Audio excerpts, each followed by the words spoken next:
There's no plane here. It's 9 p.m. Kids are in bed. I'm just going for a paddle. Thought I'd bring you along, ramble a bit, see what comes out of this. So, I don't know. See you on the water? Yes, you're perched on another kayak right now. It's a 3-man kayak.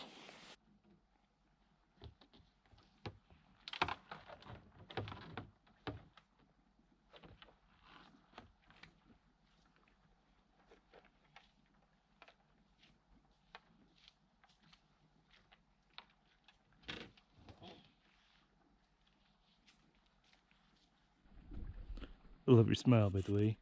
Yeah, you got a great smile. Don't let anyone forget it.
This is my new kayak.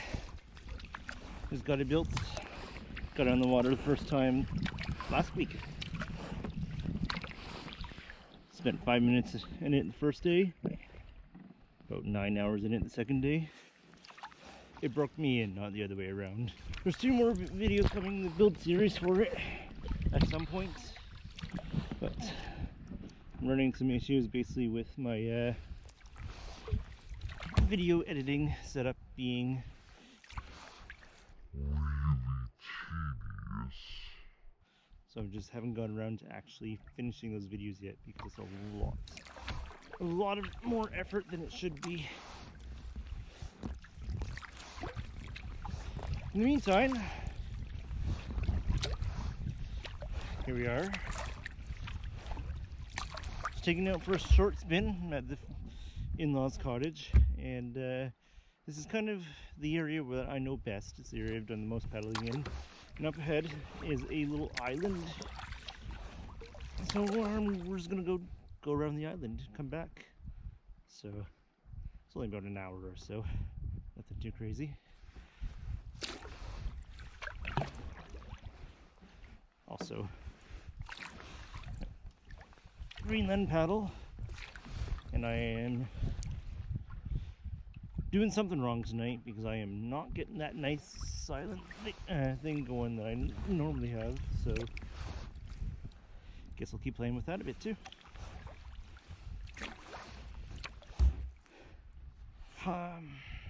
Light doesn't really get dark enough to need a light yet here, but I'm a low craft on the edge of the water and it is pretty overcast. It's just a good way to make sure that if another boat comes along, that I can make sure that I'm seen, visible. This can go right.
this pier that I'm up against here, it's not very big.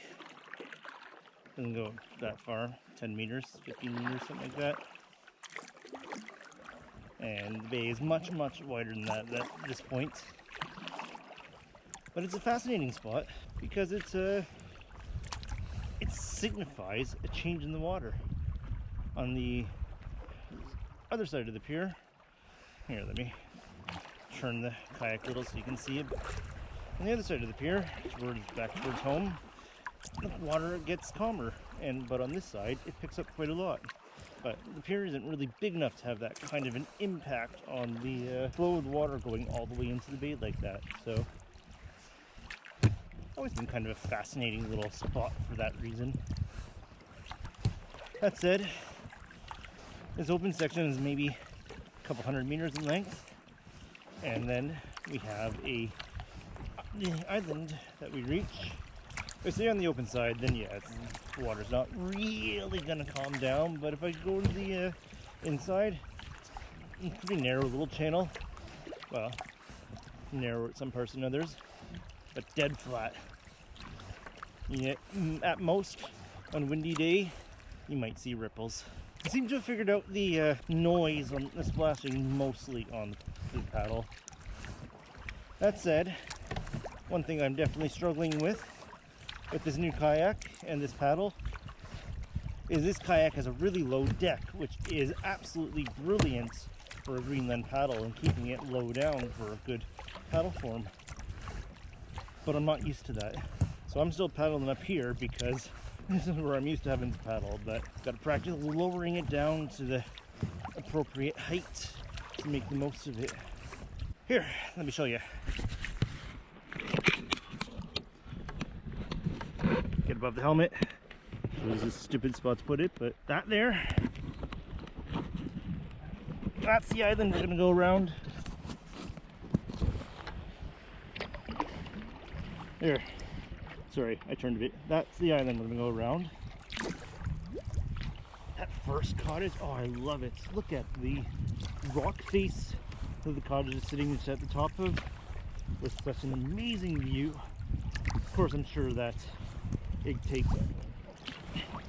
the brunt of any weather that comes in, but I think it'd be worth it. The whole island's a pretty island. A lot of cottages on it though. But this little bit here is my favorite part. With the rocky faces and the cottage on top. And then just up ahead here is a little outcropping. Let's see, you might already see it. Yeah, that little outcropping there. To clarify, I'm not moving the camera is moving itself. There's no land access to this island. Gotta get it there by boat. Some rocks I need to go a little wide of. And actually there's two islands. There's up ahead there you can see another one. I could paddle around that one too, wouldn't be too hard. But taking it easy tonight. But you'd be looking at all this beautiful scenery, and you'd be looking at this face. I'm sure that's what all of you are thinking right now.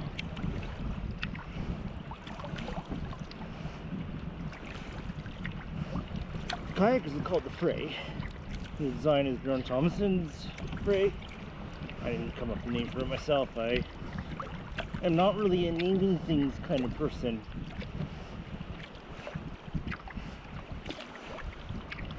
Took case both my kids the entire 9 months for us to figure out a name. So a kayak, that's way too much effort.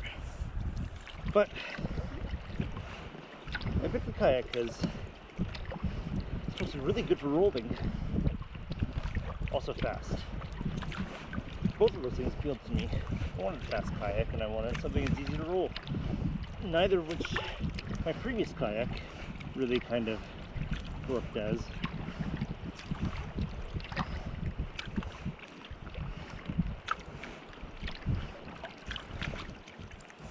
My previous kayak was just a cheap plastic thing. Here in Sweden, it's the Seahawk K1, but it's just a cheap Chinese manufactured kayak that companies can buy and slap their own branding on. Saw somebody in Ireland post the same kayak, but under a totally different brand name. Really happy with this kayak though.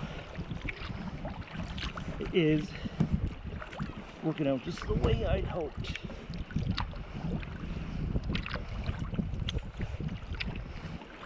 And I have to say, it is very pretty. Now that the paint is on, it's easy to forget about all the millions of mistakes I made in the process. And believe me, there was a lot of mistakes. I'm sure you're getting bored of me. Let's come around for a bit.